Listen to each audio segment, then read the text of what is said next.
7h23, Maxime Soutek.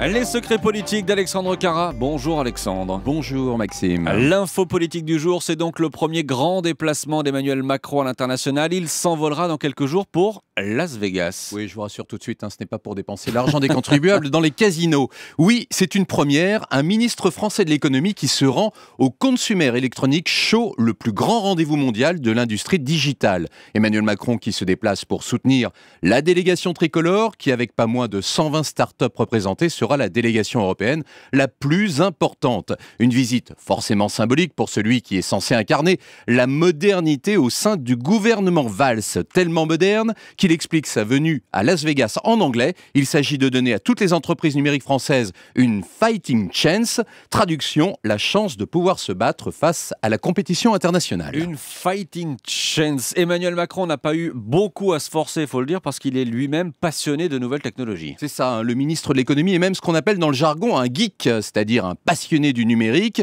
L'été dernier, alors qu'il avait déjà quitté l'Elysée et qu'il n'était pas encore ministre, il a passé un mois de vacances aux États-Unis et il en a profité pour sillonner la Silicon Valley et rencontrer des chefs d'entreprise et des investisseurs. Plus fort encore, il joue même au VRP du secteur sur sa page Facebook.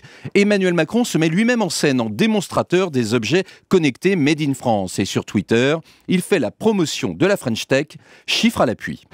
La question politique du jour, Alexandre, elle est un peu curieuse.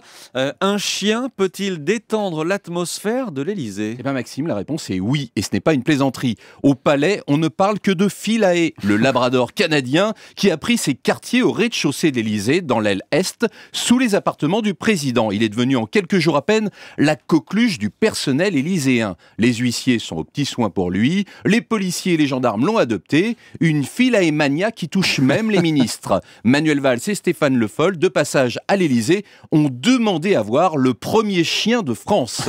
Philae faisait aussi partie du petit comité qui a réveillonné à la lanterne avec le président. Sympa. Alors, pour l'instant, aucun sondeur n'a prévu de faire rentrer Philae dans les baromètres de popularité, et c'est peut-être mieux, son maître pourrait en prendre ombrage.